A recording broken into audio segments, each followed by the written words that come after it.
The night market was loud with shouts, clinking chains, and the cruel laughter of traders. Under the sharp lights, dozens of alien slaves were lined up, each displayed like an object. Bidders raised their voices, calling out prices, clapping.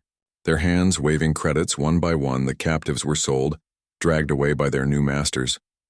But at the very end of the line stood a girl, small and fragile, her head lowered. Her thin arms shook as the cold wind touched her bare skin. Her silver hair hung in messy strands over her face, hiding the glow of her frightened eyes. On her neck, a metal collar glowed dimly, marking her as property. The traders whispered and smirked. They had already decided she was worthless. No strength, one muttered. Too thin, another said. Won't last long. A third added, laughing. The auctioneer banged his staff against the stage, demanding attention. And here we have the last of tonight's collection, he announced, his voice rough. The crowd groaned. Some turned away. Some even spat on the ground. No one wanted her. No one even cared to look twice. The girl bit her lip to stop the trembling. She had seen this before, when the unsold were sent away, sent to the darkest mines, or worse, the breeding pits. Her stomach twisted with fear, but her eyes stayed down. She knew better than to meet a master's gaze. Hope was dangerous. Hope only brought pain. Minutes passed. The crowd grew restless. The auctioneer called out numbers, lowering the price again and again. 5 credits, he barked. 3 credits, he tried. 2 credits, surely someone will take her off my hands. The crowd laughed as if it was a joke. Not even worth one. Someone shouted, "She's nothing." Another jeered. The laughter grew louder, crueler, until it felt like thunder in her ears. Her heart beat fast, her breath came shallow. The chains on her wrist felt heavier, pulling her down. She whispered in her mind, "Please, not the mines, not the pits. Not again." But the universe gave no answer. The auctioneer finally sighed. In anger, "Fine then, if no one wants her, she goes to the discard wagons," he growled. The traders moved forward, ready to drag her away. In that instant, something shifted in the air. A shadow fell across the stage. A figure pushing through the crowd, boots echoed against the stone floor, heavy and steady. The noise slowly died as eyes turned toward the newcomer. It was a human, tall and broad-shouldered, dressed in worn traveling clothes. His face was calm, unreadable, his eyes sharp but steady. Humans rarely came to this market, and when they did, it was never for kindness. The girl dared to lift her head just a little. Her eyes met his for a heartbeat. Unlike the others, his gaze was not cruel, not mocking. It was quiet, steady, and strangely warm. She looked away quickly, afraid to hope, afraid to trust. But her heart trembled in confusion. The auctioneer squinted, raising a brow. "And what business do you have here, human?" he asked, his voice dripping with suspicion. The human stepped closer, his presence silent but commanding. "I'll take her," he said simply, his voice calm. The crowd burst into laughter again. "Why would a human waste money on that one?" Someone mocked. "She's already broken," another shouted. "He must be mad," the traders sneered. But the human did not flinch. He repeated, "I'll take her." The auctioneer smirked, shaking his head.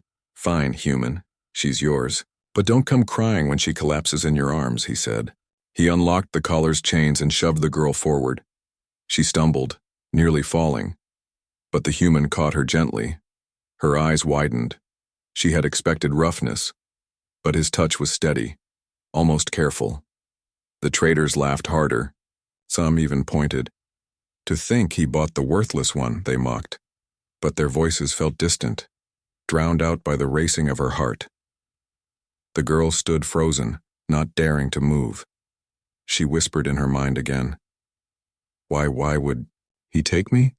Her whole life had been pain, punishment, and fear, and now, a human of all beings had stepped forward, not to mock her, not to strike her, but to choose her. The chains clinked as they fell to the ground. Her fate, once sealed in silence, had shifted in a single moment. The crowd returned to their noise, but something lingered in the air, a strange tension, a quiet storm waiting to break. The human turned, guiding her gently away. Her steps were weak, her body trembling, but her mind swirled with questions. Who was he and why had he done this? She did not yet know, but deep inside something fragile stirred. A spark she thought long dead. Hope. The road out of the market was dark, the ground wet from recent rain. Torches flickered behind them as the laughter of the crowd slowly faded into the night. The girl's legs trembled, each step heavy, her thin body weak from hunger and fear. The human walked beside her, steady and silent, his boots splashing in the shallow puddles.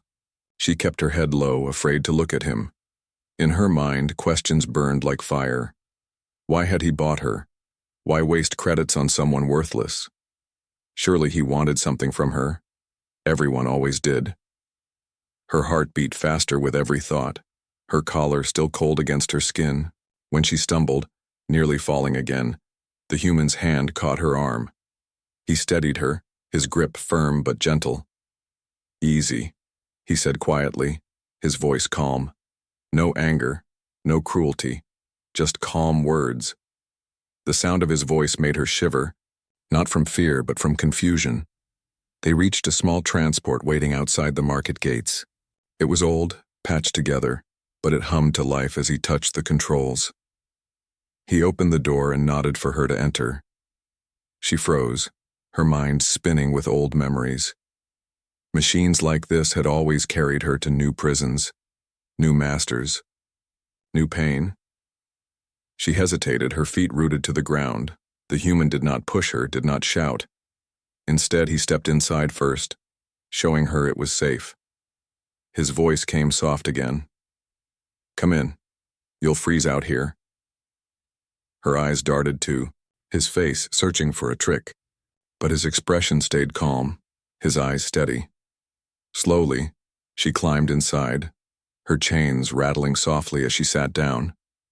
The door closed, sealing them away from the outside noise. The hum of the engine filled the silence. She sat in the corner, her arms wrapped around her knees. The human sat across from her, watching but not staring. He reached into a small pack and pulled out a cloth-wrapped bundle. When he opened it, the smell of warm bread filled the air. Her stomach twisted in hunger, a sharp pain she could not hide. He broke a piece and held it out to her. She froze, her eyes wide. Food had always come with conditions, always a price to pay. She shook her head, whispering, "No," afraid of the cost. But his hand stayed steady, not forcing, only offering. "Eat," he said simply. "You need it." His voice was firm, not unkind, but leaving no room for refusal. Slowly, her trembling fingers reached out. She took the bread, staring at it like it was a trick. Then, unable to resist, she bit into it. The taste was simple, but it filled her empty stomach like fire. Tears burned her eyes as she ate, quiet and fast. The human said nothing, only handed her more. When at last her hunger eased, she dared to whisper, "Why?" Her voice cracked, small and afraid. He looked at her for a long moment before answering. "Because no one else would," he said, his tone calm. Her throat tightened. She did not understand. No one had ever done something for her without reason. The transport rumbled along the road, passing dark hills and scattered lights. The girl leaned against the wall too, tired to keep her eyes open, but sleep would not come. Her mind was loud with thoughts. Who was this human? Why had he chosen her? What fate waited for her at the end of this journey? When she closed her eyes, old memories returned. Hands pulling, her voices laughing, the sting of lashes, the burn of chains. Her body shook and she opened her eyes again. She found the human still sitting across from her, his eyes closed in rest. But even resting, his presence felt different, not like the others who smelled of greed and cruelty. He was steady, like a mountain, silent but strong. The hours passed slowly, the road stretching endlessly. At dawn, the transport stopped near a quiet valley. The human stepped out first. Breathing in the cold air, he motioned for her to follow. Her body was stiff, but she obeyed, stepping onto the wet grass. The valley was calm, birds flying overhead, a small river cutting through the rocks. For a moment she felt a strange peace, something she had almost forgotten. The human lit a small fire and prepared another meal. She sat near the flames, warming her cold hands. He handed her a cup of water, clear and cool. Again, no conditions, no price, only giving. She dared to glance at him, really look this time. His face was scarred, lines of battle and years, but his eyes were not hard. They carried a quiet strength. She looked away quickly, her cheeks hot with confusion. In her mind, one thought whispered again and again. He was not like the others, not like anyone she had known. That night, when the stars filled the sky, she wrapped herself in the blanket he had given, her eyes heavy, her body safe by the fire. Still, the question burned inside her heart. Who was this human stranger, and why had he stepped forward to change the fate of someone no one else wanted? The next morning, mist hung low over the valley, wrapping the trees and river in a silver veil. The girl awoke to the smell of firewood and the sound of sizzling food. Her eyes fluttered open, blinking in disbelief. She was not in a cage, not in a cold stone cell, but under the open sky. A blanket covered her shoulders, warm and soft. She sat up slowly, her thin body sore but alive. The human was crouched near the fire, cooking something in a small pan. When he noticed she was awake, he gave a simple nod, not a smile, but not harsh either. He set a plate near her, filled with cooked roots and dried meat. Her eyes widened, unused to such food, unused to being fed before work or pain. She reached for the plate hesitantly, her fingers trembling. But this time, she did not refuse. She ate slowly, every bite a strange comfort. The human said nothing, letting her eat in silence. When the meal was finished, he stood, stretching his broad shoulders. "We leave soon," he said, adjusting the strap of his pack. She froze, fear twisting in her chest. Leave for where? Another cage, another master, another cruel fate. Her throat tightened, but she dared to whisper, "Where are we going?" The human looked at her, his expression unreadable. "Somewhere safer," he answered simply. No explanation, no lies, just those two words. The girl followed as he began walking, her bare feet brushing against grass and stone. Her chains were gone, only the collar remained, its faint light glowing around her neck. Each step was heavy, her body weak, but the air was clean, the road wide. She had never traveled without guards, never without whips at her back. Now there was only the steady sound of his boots and the whisper of wind through the trees. As they walked, she stole glances at him. His figure was tall, steady, moving with quiet strength. His clothes were worn, patched many times. He carried no banners, no marks of rank or wealth, yet he walked like someone who needed neither, like someone who belonged everywhere. The more she looked, the more her heart twisted in confusion. By midday, they reached an abandoned rest station, stone walls broken, roof half gone, but enough to shield from the sun. The human stopped, letting her sit on a fallen beam. Her chest rose and fell quickly, breath shallow from the long walk. She wiped sweat from her brow with trembling hands. He noticed her exhaustion and gave her a flask of water. She drank, cool liquid soothing her dry throat. Then she whispered again, the question she could not hold. "Why me?" He was quiet for a moment, his eyes watching the horizon. At last he said, "Because they all saw nothing." "And what did you see?"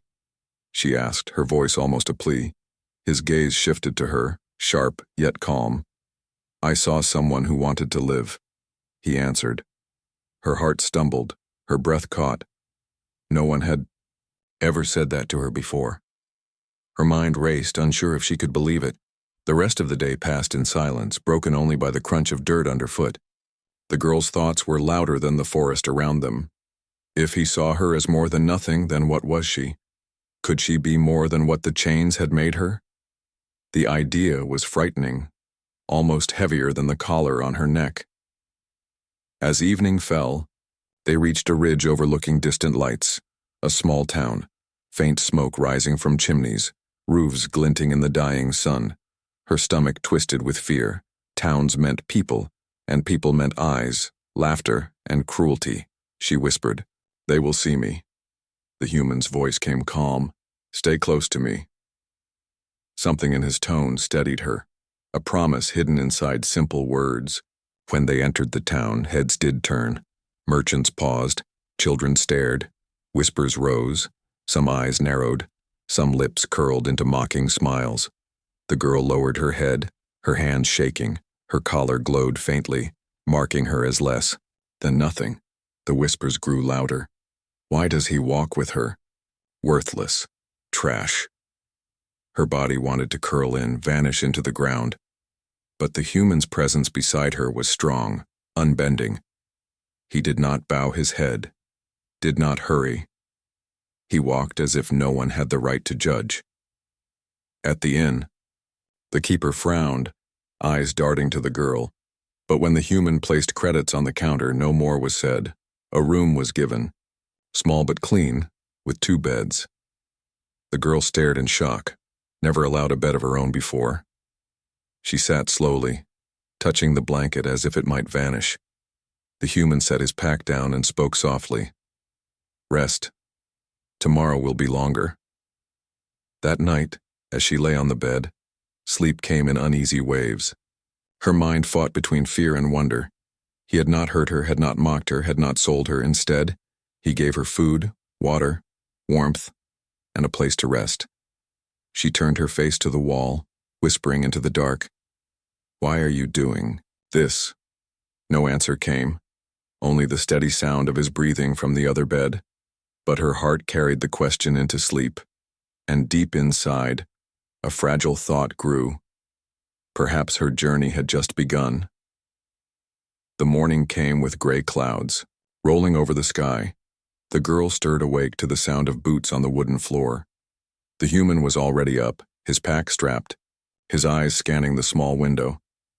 He moved with purpose, quiet and steady, as though he was always ready for what came next. The girl sat on the edge of her bed, her collar still glowing faintly, her fingers brushing against it. Her heart was heavy with questions, but her lips stayed silent. He handed her a piece of bread and dried fruit, not looking at her as if to give her space. She ate in silence, her eyes stealing glances at him. Something about his presence felt different, less like a master and more like a shield, and yet she could not understand why. They left the inn and walked down the muddy road, the town fading. Behind them, whispers followed in the distance, sharp words carried on the wind. She kept her head low, ashamed of the collar, ashamed of herself. But he walked forward, unshaken, as though the voices meant nothing. His stride gave her courage. Step by step, she followed. By midday, they entered a narrow pass between sharp cliffs. The wind howled through the stone, carrying echoes that sounded like voices. The girl shivered, drawing closer to him, her eyes darting to every shadow. The path was quiet, too quiet, and the human's hand tightened around the hilt of his blade. His eyes scanned the rocks above, sharp and cautious. "Stay behind me," he said firmly, his tone leaving no room for argument. The attack came suddenly. Raiders leaping down from the cliffs, their faces masked, weapons raised, their laughter cruel. The girl gasped, frozen with fear, her body stiff, but the human moved without hesitation, stepping between her and the danger. Steel clashed, sparks, flying as his blade met theirs. He fought with precision, every strike controlled, every move protecting her. The raiders snarled, circling, but he stood firm, his back never turning. The girl stumbled backward, her heart pounding in terror. She expected to be struck, dragged away, beaten like before. But every time a raider lunged near her, the human intercepted, his blade flashing, his arm blocking, his voice growling low. "No one touches her," he said, his words heavy with command. It was not just a fight, it was a promise. One raider swung wide, trying to strike her directly. She froze, breath caught in her throat, but the human moved faster, grabbing the attacker's wrist and twisting until a sickening crack echoed. The weapon clattered to the ground. The raider, crying out in pain. The others hesitated, their courage faltering. They had expected an easy kill, not a storm wrapped in human flesh. With one final strike, the humans sent the last of them fleeing into the rocks. The silence after the fight was deafening. The girl's legs gave way and she sank to her knees, trembling. Her chest rose and fell quickly, her eyes wide with shock. She had never seen anyone fight for her, not once in all her years. Her lips quivered, words stuck in her throat. The human wiped his blade clean and sheathed it, turning to her. "Are you hurt?" he asked, his voice calm though his eyes were sharp with concern. She shook her head, quickly though her body trembled still. Tears burned her eyes, spilling before she could stop them. He crouched before her, his presence steady, his voice softer now. "They won't touch you while I'm here," he said firmly. Her breath caught, her heart stumbling. No one had ever promised her safety. No one had ever cared. She whispered, almost too quiet to hear. "Why do you protect me?" His gaze met hers, calm and unwavering. "Because you deserve it," he replied, as if it was the simplest truth in the world. Her tears fell harder, her body shaking. The words struck something deep inside her, something buried for years under chains and fear. She lowered her face, ashamed of her tears, but unable to stop them. The human did not mock her, did not scold her. He simply placed a hand gently on her shoulder. The warmth of his touch was steady, grounding like a flame in the cold. That night they camped near a quiet stream. The girl sat close to the fire, staring into the flames. The memory of the raiders still echoed in her chest, but stronger than the fear was the memory of his voice. "No one touches her." She looked across the fire at him, sharpening his blade in silence. Her lips parted, words trembling. "Thank you," she whispered, her voice fragile. He paused, lifting his eyes to her, and gave a small nod, nothing more. But in that simple nod, she felt something she had never known. Respect? As the night deepened, the stars glittered above. The girl wrapped the blanket around her shoulders, warmth sinking into her bones. Her eyes grew heavy, but for the first time, sleep came without terror. She drifted off with the memory of his steady voice, his shield between her and the world. And in the quiet of her heart, a spark began to grow, a spark that felt like trust. The fire crackled low, sending sparks into the night sky. The girl sat near the flames, her arms wrapped around the blanket, her eyes fixed on the glow. Across from her, the human worked in silence, his hands steady as he cleaned his blade. The night was calm, but her heart was not. It beat fast, filled with questions she was too afraid to ask. She watched him quietly, noticing the scars along his arms, the lines on his face. Each mark spoke of battles fought, struggles endured. Who was he, and why had he chosen her? The thoughts circled in her mind like restless birds, never letting her rest. At last she whispered, her voice trembling. "You could have bought anyone, stronger ones, useful ones, but you chose me. Why?" Her eyes lowered, afraid he might laugh at her. But when he looked up, his gaze was calm, steady. "I chose you," he said, "because you were the one no one else would." Her throat tightened, his words pressing against her heart. Still, she shook her head, unable to understand. "But why? I am nothing," she whispered. The human leaned back against the log, his eyes rising to the stars above. For a long moment, he said nothing, and the silence stretched. Then his voice came low and heavy. "You remind me of someone I once failed to save." The girl's breath caught, her eyes lifting to him slowly. He did not look at her, his gaze locked on the stars. "She was small, fragile, left behind like you," he said. "I had a chance to step forward, but I didn't. I thought someone else would, but no one did." His jaw tightened, his hands clenched briefly before relaxing. "When I came back for her, it was too late." His voice was calm, but the pain beneath it was sharp, cutting. The firelight flickered across his face, showing the weight of memories he carried. The girl's lips parted, but no words came. Her chest ached, not just for herself, but for the shadow in his voice. She whispered softly, "I'm sorry," though she did not know why. He shook his head, finally lowering his gaze to meet hers. "You have nothing to be sorry for," he said firmly. "Back then I failed, but when I saw you I swore I would not fail again." Her eyes blurred with tears spilling down her cheeks. No one had ever spoken such words to her. She had been bought and sold like an object, told she was nothing, worthless. And now a human of all beings was telling her she mattered. Her heart trembled, unsure if she deserved it, but unable to turn away from it. The night grew deeper, the stars bright above. The humans stirred the fire, the glow warming their faces. For a while neither spoke, but the silence no longer felt heavy. It was soft, like a blanket, wrapping around them both. The girl pulled the blanket tighter around herself, her voice breaking the quiet once more. "Do you regret buying me?" she asked, afraid of the answer.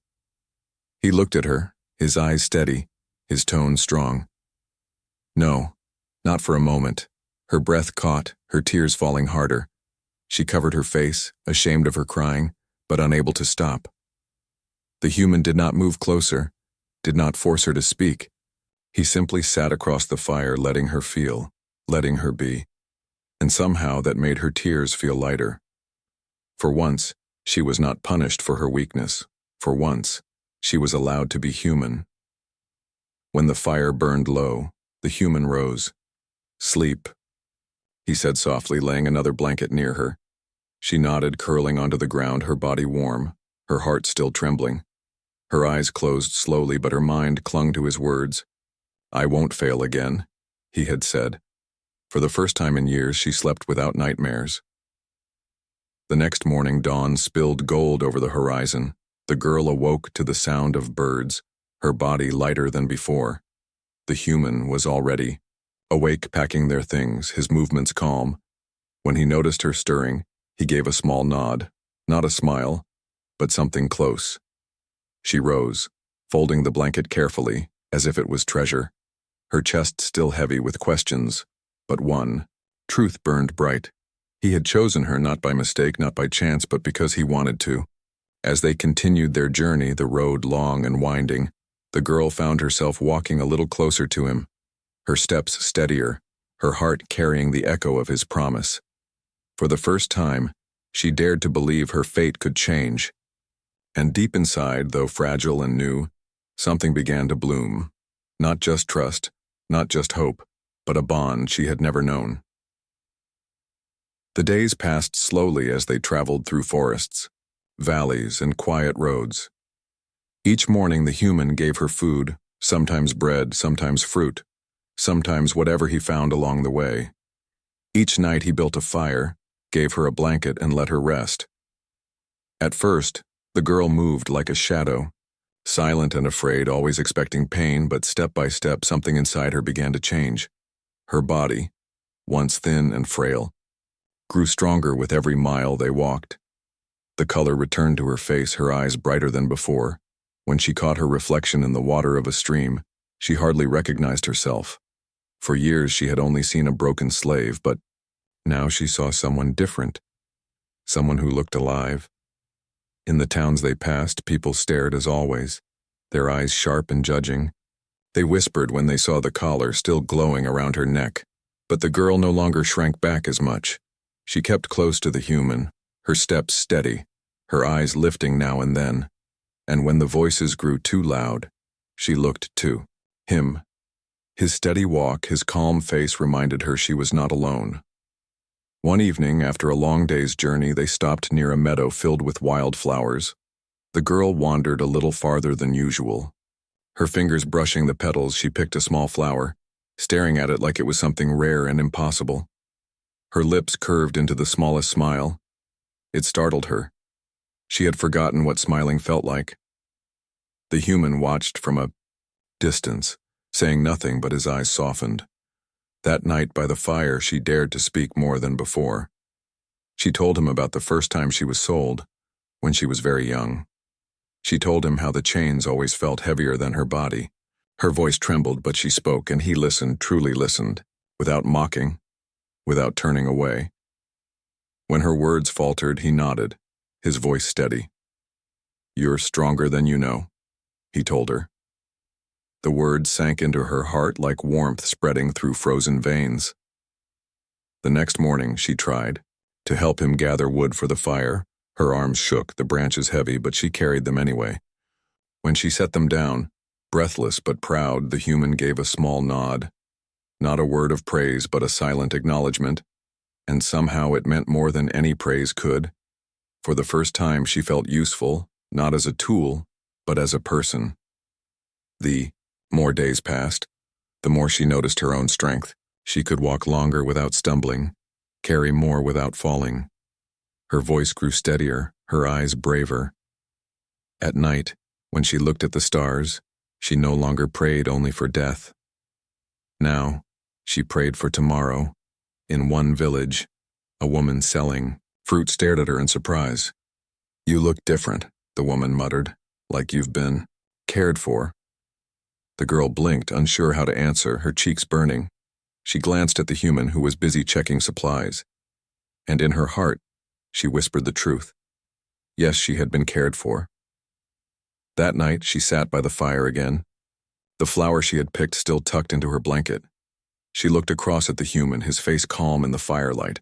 Her voice was soft but clear. "You make me feel like I am not nothing," she whispered. The human looked at her, his gaze steady. "You were never nothing," he said. "You just needed someone to see it." Her chest ached, her eyes filling with tears, but they were not only tears of pain this time, they were tears of something new, something she had no word for. Perhaps it was hope. Perhaps it was belonging. All she knew was that the chains on her heart were lighter. The days turned into weeks, their journey long, but the girl no longer counted the steps with dread. She looked forward to the mornings, the firelight at night, the simple meals shared. She no longer walked behind him like a shadow.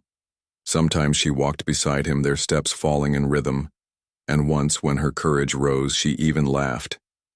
The sound startled her, strange and bright. The human glanced at her, a small flicker of a smile on his face. And in that moment, she knew, she was no longer the girl who had stood on the auction block. She was becoming someone new. Her collar still glowed, a reminder of what she had been. But inside, she was free in ways she had never imagined. The world around her, no longer looked like a prison. The trees, the rivers, the stars above, they felt like hers too. And though her journey was not yet over, she could feel it in her heart. She was transforming, step by step, into more than what they had called her. Into someone worthy of life, of hope, of trust. The road ahead stretched toward the mountains, their peaks sharp against the morning sky. The air was cooler here, filled with the scent of pine and stone.